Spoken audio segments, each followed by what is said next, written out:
രാവിലത്തെ നല്ലൊരു കാഴ്ച. നൊയമ്പ് ബ്രേക്ക്ഫാസ്റ്റ്.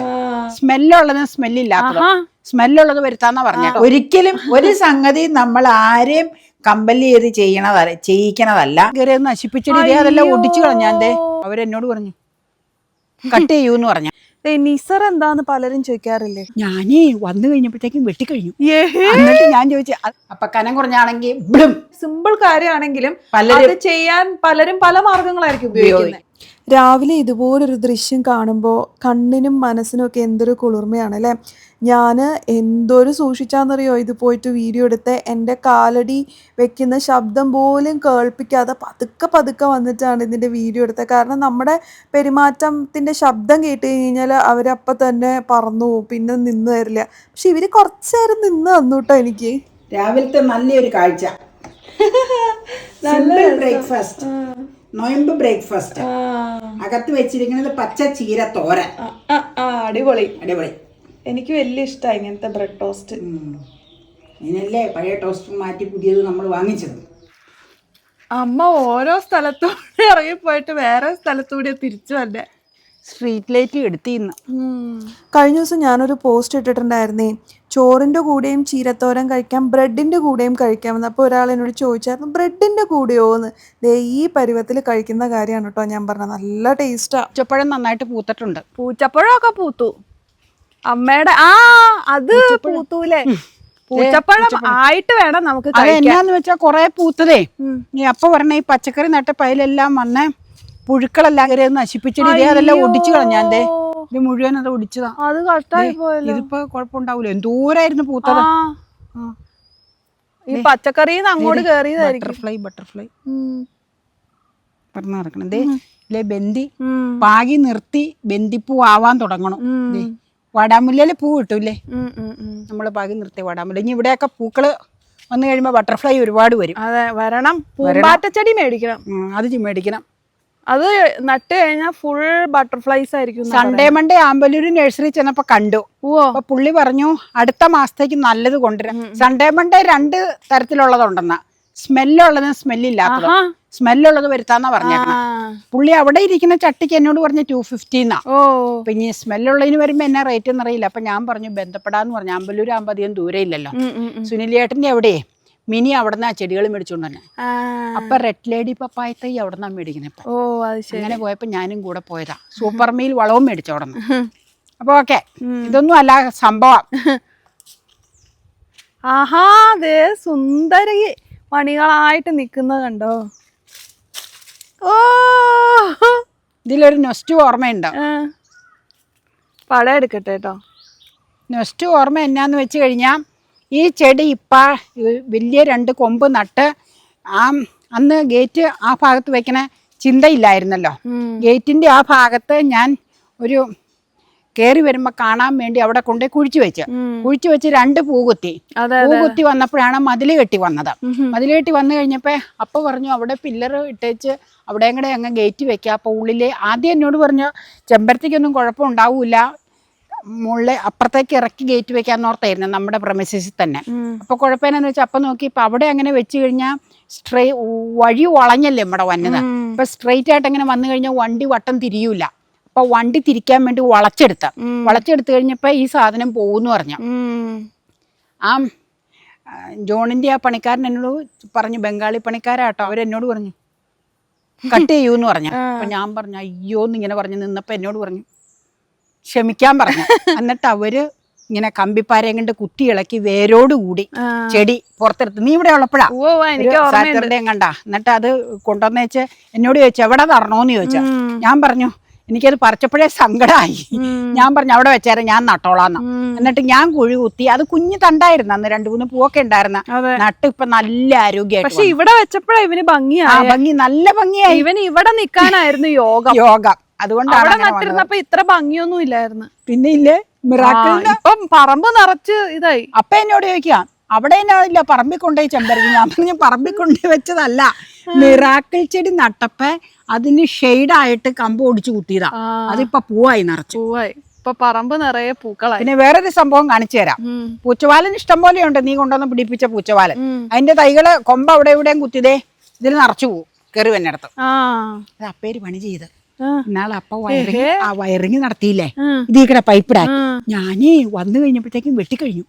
എന്നിട്ട് ഞാൻ ചോദിച്ചു അത് ശരിയാ വെട്ടിയതിന് തെറ്റില്ല എന്നാന്നറിയുമോ അപ്പയ്ക്ക് ഇവിടെ ഒന്ന് കുഴിക്കാൻ നിവൃത്തിയില്ല. ഞാൻ അപ്പം ഇങ്ങോട്ട് കിടന്ന എല്ലാം വെട്ടി. അപ്പം ഞാൻ പറഞ്ഞു കുഴപ്പമില്ല ഇനി വെട്ടണ്ടെങ്കിൽ ഏതെങ്കിലും കമ്പ് വെട്ടണമെങ്കിൽ പറഞ്ഞോ ഞാൻ വെട്ടാമെന്ന് പറഞ്ഞ് കത്തി മേടിച്ച് എന്നിട്ട് ഞാൻ വെട്ടി കൊടുത്തെന്നിട്ട് ഞാൻ വള്ളിയിട്ട് കെട്ടിവെച്ച പ്ലാസ്റ്റിക് വള്ളിയിട്ട് ഇങ്ങോട്ട് കിടന്ന ആ വാഹനം വരുമ്പോഴും തട്ടും ഗ്യാസ് കൊണ്ട് വരുമ്പോൾ ബുദ്ധിമുട്ടാണ് അവർക്ക്. അപ്പം അതാ ആ പൂച്ചവാലൻ അങ്ങനെ ആ പൂച്ചവാലനിലും പോകണ്ടായി. അതൊക്കെ അതിൽ നിന്ന് ചുമ്മാ ഒടിച്ചു കൂത്തണതാ. അവിടെയുള്ള വലിയ പൂച്ചവാലനാണ് നീ സ്കൂളിൽ നിന്ന് വേണ്ട ഓർമ്മയില്ലേ നട്ടത് ഇല്ലേ? ദേ അവിടെ വെയിലച്ചിരം മാറി നിന്ന് ഇവിടെ നിന്ന് അങ്ങ് എടുത്താൽ മതി. ഇല്ലേ പൂച്ചവാലന്റെ ഒരു കമ്പ് വെയിലത്തേക്ക് പോകണ്ട.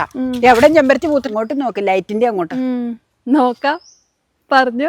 ആ പൂച്ചവാലന്റെ ഒരു കമ്പ് അവിടെ കൊണ്ടുപോയി നട്ട് ഒരു 5-6 മാസമായിട്ടുണ്ട്. വേനക്ക് കുത്തിയത് കൊണ്ട് ചെമ്പരത്തിക്കൊക്കെ വെള്ളം ഒഴിച്ച് പൂച്ചവാലിനും വെള്ളം ഒഴിക്കാറുണ്ട്. ചെമ്പരത്തി പിടിച്ചു കിട്ടി. അതിൽ ഓരോ പൂവുണ്ടാവുണ്ടതേ നോക്കിക്കേ.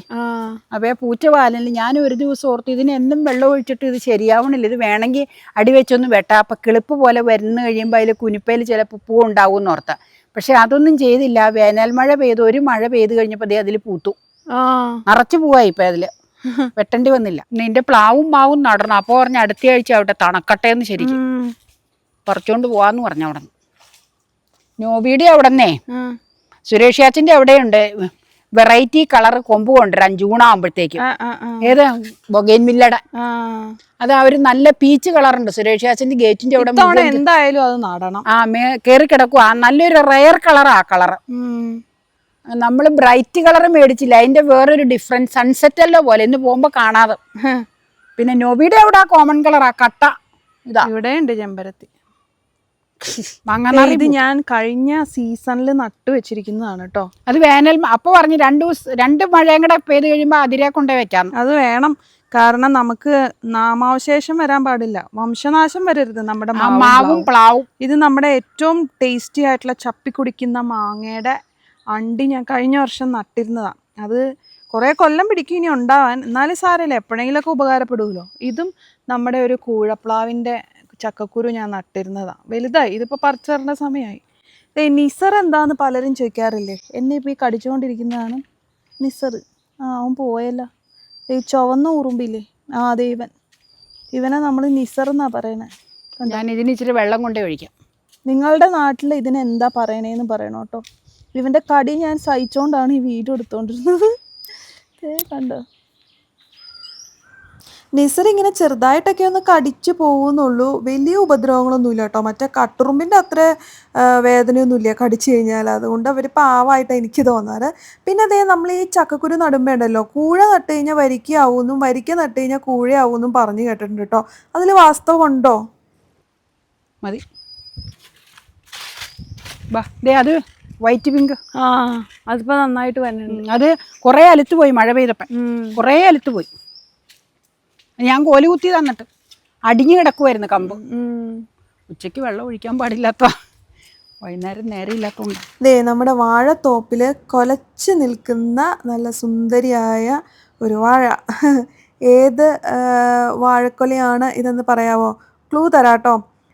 പാളയംകോടൻ, ഞാലിപ്പൂവൻ, കണ്ണൻ, ഇതിൽ ഒരെണ്ണമായിരിക്കും. കാരണം ഇത് 3ഉമാണ് അപ്പയുടെ കൂടുതലായിട്ട് നടാറുള്ളത് കേട്ടോ. അപ്പോൾ വേഗം കമൻറ്റ് ചെയ്തോ. ഓരോരോ സാധനങ്ങളുമായിട്ട് വന്നു. കവറിൽ ഏതാണ്ടുണ്ടല്ലോ, പായസം പോലെ തോന്നിച്ചു. ഞാൻ പറഞ്ഞത് അത് ചപ്പാത്തിക്ക് കറി, അതല്ല മറ്റേ കറി, വെജ് കറി ചപ്പാത്തിക്ക്. മറ്റത് പാല്, ഇത് വെജ് പപ്സ് വൈകുന്നേരത്തേക്ക്. പറഞ്ഞതൊക്കെയാണോ കിട്ടിയേ? ഷോപ്പിങ്ങിന് പോയി വന്നപ്പോഴുള്ള ഓരോ കാര്യങ്ങളൊക്കെ അപ്പ ഇങ്ങനെ പറഞ്ഞുകൊണ്ട് നടക്കുകയാണ്. അപ്പത്തേനും അമ്മ പറഞ്ഞു ഞാൻ വേഗം പാലല്ലേ അത് ഫ്രീസറിൽ വെക്കട്ടെ എന്ന് പറഞ്ഞിട്ട് വേഗം ഇങ്ങോട്ട് പോന്നതാണ്. ഹാപ്പി ആയോ? ഹാപ്പിയായി. ഞാൻ പാലെടുത്ത് വെക്കട്ടെ. പാല് വെച്ചേച്ച് ഈ കവർ വെയിലത്ത് വെച്ച് ഉണക്കണം. കട്ടിയുള്ള കവറെ പാലിന് കൊണ്ടുപോണത്. അപ്പൊ കനം കുറഞ്ഞാണെങ്കിൽ ഇവിടും കിടക്കും. അത് കാരണം ചൂടുണ്ടോ? കുളി കഴിഞ്ഞു. നല്ല തണുത്ത വെള്ളത്തിലാണ് കുളിച്ചത്. ഏഹേന്ന് പറഞ്ഞാൽ ടാങ്കിൽ നല്ല തണുപ്പുണ്ടായിരുന്നു. വെള്ളം ഇപ്പൊ മുനിസിപ്പൽ വാട്ടർ അതിലേക്ക് കയറുന്നുണ്ട്. അപ്പൊ ഞാൻ കുളിച്ചിറങ്ങിയിട്ടും എനിക്ക് ആവി പോലെ തോന്നണം. അതുകൊണ്ട് ഞാൻ പുറത്തിറങ്ങിയിരിക്കും. അപ്പൊ ഇന്നലെ പെരുത്ത മഴ 2 മണിക്കൂർ നേരം ചൂടങ്ങ് മാറണില്ല. എന്താണോ അല്ലേ ഇത്? ദേ ശൈലയുടെ വീട്ടിലെ ബന്ധിത്തയ്യാട്ടോ. ദേ മുട്ടിട്ടതാ. നമുക്ക് നടാൻ വേണ്ടി തന്നതോ. അതെ, കളർ ഏതാ അതറിയില്ല. യെല്ലോയും ഓറഞ്ചും രണ്ടുമാണ് അവിടെ ഉണ്ടായിരുന്നത്. അതിൽ ഏതെങ്കിലും ഒരെണ്ണമായിരിക്കും. ഒരു കംപ്ലീറ്റ് പാകി നിർത്തിയാക്കുന്നതുകൊണ്ട് ഏതാണെന്ന് അറിയില്ല. ഞാനിവിടെ വെച്ചേച്ച് വരും, ഇവിടം വരെയും പോയിച്ച് വരാം. വറുത്തിട്ട് വെച്ചിരിക്കുന്ന തവയാ എണ്ണ പിടിച്ച്. കറിവേപ്പിലയുണ്ട്, വറുത്തതിന്റെ പൊരിയൊക്കെ അതിലുണ്ട്, ഇച്ചിരി എണ്ണയുണ്ട്. ഞാനത് എങ്ങനെയാ കഴുകി വൃത്തിയാക്കി എടുക്കണമെന്ന് നിങ്ങളെ കാണിച്ചു തരാം. ഇതൊക്കെ എല്ലാരും ചെയ്യണതാണ്. അപ്പൊ ഇന്ന് നമ്മളൊരു ഡേ ഇൻ മൈ ലൈഫ് പോലെ ചെയ്തൊരു വീഡിയോ അല്ലേ, അപ്പൊ അതിന്റെ ഒരു ഭാഗം ആയതുകൊണ്ട് കാണിച്ചതാട്ടോ. എല്ലാവർക്കും അവരവരുടെ രീതിയിൽ തന്നെ ചെയ്യാം. ഞാൻ എന്റെ രീതി വെറുതെ ജസ്റ്റ് ഇത് കഴുകാൻ നേരത്തൊന്നും എടുക്കണം എന്ന് മാത്രം കേട്ടോ. അപ്പൊ ആദ്യം ഞാൻ സാധാരണ വെള്ളം, ചുമ്മാ വെള്ളം ടാപ്പ് തുറന്ന് ഇതിലേക്ക് ഒഴിക്കും. എന്നിട്ട് ഞാൻ ചെയ്യണത് പുറത്തേക്ക് ആ തൊട്ടിലിന്റെ അങ്ങോട്ട് കളയും. അതെ, ഇനിയിപ്പൊ തൊട്ടില് അവിടെ ഒന്നും കളയണമെങ്കിലില്ലേ ഗ്രില്ല് ഡോർ മുതൽ തുറക്കണം. ഞാനിപ്പോ അങ്ങ് തുറന്നാ മതി. ഗ്രില്ല് ഡോർ സന്ധ്യ ആകുമ്പോ രണ്ടും ഇത് അടച്ചേച്ച് രണ്ടും താഴോട്ട് ലോക്ക് ചെയ്യും കേട്ടോ. പിന്നെ മരപ്പാളി അടയ്ക്കും. ദേ ഇങ്ങോട്ട് നോക്കിക്കേ. ഇവിടെ നിന്ന് വെള്ളം എടുക്കണമെങ്കിൽ ഇവിടെ നിന്ന് വെള്ളം എടുക്കാം. എങ്ങനെ വേണമെങ്കിലും ചെയ്യാം. നമുക്കിങ്ങനെ സൗകര്യങ്ങൾ ഉള്ളത് കൊണ്ട് ഞാൻ പണ്ട് മുതലേ ഈ മീനും ഇറച്ചിയും മുട്ടയൊക്കെ ഞാൻ പറയാറില്ലേ, കഴുകാൻ എടുത്തേച്ച് ഞാൻ ഈ അകത്തെ സിങ്കിൽ അങ്ങനെ ഒഴിക്കാറില്ലാന്ന്, പുറത്തെ സിങ്കിൽ ഒഴിക്കാറുള്ളൂ. ഇനി നമുക്ക് അകത്ത് എങ്ങനെയാന്നുള്ളത് കാണിച്ചു കൊടുക്കാം. മുട്ട എടുക്കുമ്പോ അമ്മ എപ്പോഴും പറയും ഈ ഒളിമ്പ് സിങ്കിൽ ഇടരുത്, പുറത്തെ സിങ്കിൽ ഇടരുത്. ഇഷ്ടമല്ല പുറത്തേക്ക്. അവിടെ പിന്നെ കുഴപ്പമില്ല, അടിച്ചു കഴുകി കളയാലോ. ഇനി കാണിച്ചു തരാം എങ്ങനെയാന്ന് കേട്ടോ. സോപ്പ് പൗഡർ ഇടണമെങ്കിൽ സോപ്പ് പൗഡർ ഇടാം. ഞാൻ സോപ്പ് പൗഡർ അല്ല, ദേ ഇച്ചിരി അങ്ങ് ഒഴിക്കും. ഇനി മേടിച്ചോണ്ട് നന്നാള്. ഇത് മറ്റേ പുളിയുടെ ഫ്ലേവർ ഉള്ളതല്ലേ? അതേന്ന് തോന്നുന്നു. അതെ, പുളിയുടെ മണം തന്നെ ഉണ്ട്. അതെ, ടാമറിന്റെ ദേ നോക്കിക്കോട്ടോ. ഇച്ചിരി വെള്ളം ഒഴിക്കും. ഞാൻ പറഞ്ഞില്ല ഇതാരും ഫോളോ ചെയ്യാനല്ല കേട്ടോ. നമ്മൾ ചെയ്യണത് നമ്മൾ കാണിക്കുന്നു. പച്ച സ്ക്രബ്ബർ ഇപ്പൊ കണ്ടില്ലേ, അത് ഒഴിച്ച് കഴിയുക. ഇനി നല്ല സ്ക്രബ്ബർ എടുക്കും. അവിടെ വിംബാർ ഇരിപ്പുണ്ട്, അത് ഇച്ചിരി ഒന്ന് ഉരച്ചേച്ച് ഇത് നല്ലതിലിട്ട്. അരയില്ലാട്ടോ, അരയില്ലാത്തത് കൊണ്ടാണ് അതും കൊണ്ട് ചെയ്യണത്. അര ഉണ്ടെങ്കിൽ ചെയ്യരുത്, പാട് വീഴും. ഇത് പ്രസ്റ്റീജിന്റെ തവയാ നമ്മുടെ. ഇത് എങ്ങനെ കഴുകാൻ എന്ന് പഠിപ്പിക്കുന്ന വീഡിയോ ഒന്നും അല്ല കേട്ടോ. ഒരിക്കലും അല്ല, എല്ലാവർക്കും അറിയാവുന്ന കാര്യമാണ്. നമ്മുടെ ഡേ ടു ഡേ ആക്ടിവിറ്റീസിന്റെ ചില ഭാഗങ്ങളുടെ ഒരു ക്ലിപ്പിംഗ് ഇപ്പൊ എടുത്തു എന്ന് മാത്രമേ ഉള്ളൂ കേട്ടോ. നമ്മൾ എങ്ങനെ ചെയ്യണമെന്നുള്ളത് മാത്രം കാണിച്ചെന്നേ ഉള്ളൂ. പിന്നെ നമ്മള് ബീഫോ പോർക്ക് അങ്ങനെ മേടിക്കാറില്ല, പന്നി. അത് മേടിക്കുവാണെങ്കിൽ അതൊക്കെ ഇങ്ങനെ ചൂടാക്കി എടുക്കുവാണെങ്കിൽ അതിൽ കണ്ടമാനം നെയ്യുണ്ടാവും. അപ്പൊ അതിലെന്നാ ചെയ്യണേ നിങ്ങളുടെ ഈ കൂടെ അങ്ങ് പറയാം. അതിൽ ഞാൻ ചെയ്യുമ്പോ തിളച്ച വെള്ളം ഒഴിച്ചാൽ ചിലപ്പോൾ ഇത് പൊളിഞ്ഞു പോരും. കാര്യം പ്രസ്റ്റീജിന്റെ തവയാവൊന്നും പറഞ്ഞിട്ട് കാര്യമില്ല. നോൺ സ്റ്റിക്ക് അല്ലേ, അപ്പൊ നമ്മള് എക്സ്ട്രാ കെയർ തന്നെ എടുക്കണം അല്ലെ. ചെറു ചൂടുവെള്ളം ഒഴിക്കും. ചെറു ചൂടുവെള്ളം ഒഴിച്ചേച്ച് പുറത്തേക്ക് കളയും. എന്നിട്ട് ഒന്നോടെ ഇച്ചിരിയോടെ വെള്ളം ഒഴിച്ചിട്ട് ഇപ്പൊ ഈ ഉരുകി നെയ്യ് ഇങ്ങനെ ഇരിപ്പുണ്ടെങ്കിൽ പോയില്ല എന്നുണ്ടെങ്കിൽ ഇച്ചിരിയോടെ ചെറു ചൂടുവെള്ളം ചുമ്മാ ഇതുപോലെ ഒഴിച്ചേച്ച് ഒന്നോടെ കളയും. അത് കഴിഞ്ഞേച്ച് ഇതുപോലെ ഒഴിച്ച് ക്ലീൻ ആയിട്ട് അകത്തിട്ട് കഴുകി നീറ്റാക്കി എടുക്കും. ഞാൻ ചെയ്യണ മെത്തേഡ് മാത്രമാണ്. നിങ്ങൾ എങ്ങനെയൊക്കെയാ ചെയ്യണമെന്നുള്ളത് നിങ്ങളും ഒന്ന് എനിക്ക് പരിചയപ്പെടുത്തി തരിക കേട്ടോ. അപ്പൊ നമുക്ക് ഷെയറിങ് നല്ലതല്ലേ? Sharing is caring. ചിലപ്പോ ഒരു കാര്യം സിമ്പിൾ കാര്യമാണെങ്കിലും അത് ചെയ്യാൻ പലരും പല മാർഗങ്ങളായിരിക്കും ഉപയോഗിക്കുന്നത്. അപ്പൊ അത്തരത്തിൽ ഉപകാരപ്രദമായിട്ടുള്ള മാർഗങ്ങൾ ഷെയർ ചെയ്യാം. അത് ചിലപ്പോൾ നമുക്ക് യൂസ്ഫുൾ ആവും. ആ കമന്റ്സ് വായിക്കുന്ന അറിയില്ലാത്ത പലർക്കും അത് ചിലപ്പോൾ യൂസ്ഫുൾ ആയെന്നും ഇരിക്കാം. ഒരിക്കലും ഒരു സംഗതി നമ്മൾ ആരെയും കമ്പൽ ചെയ്ത് ചെയ്യിക്കണതല്ല. നമ്മൾ നമ്മുടെ വീട്ടിൽ ചെയ്യണ പാചകവും നമ്മുടെ ചെറിയ ചെറിയ നുറുങ്ങുകളും ടിപ്പുകളും എല്ലാം നിങ്ങളുമായിട്ട് ഷെയർ ചെയ്യണമെന്ന് മാത്രമേ ഉള്ളൂ. നിങ്ങൾക്ക് നിങ്ങളുടെ രീതിയിൽ തന്നെ പോകാൻ ലൈഫ് അല്ലേ? Okay, good night.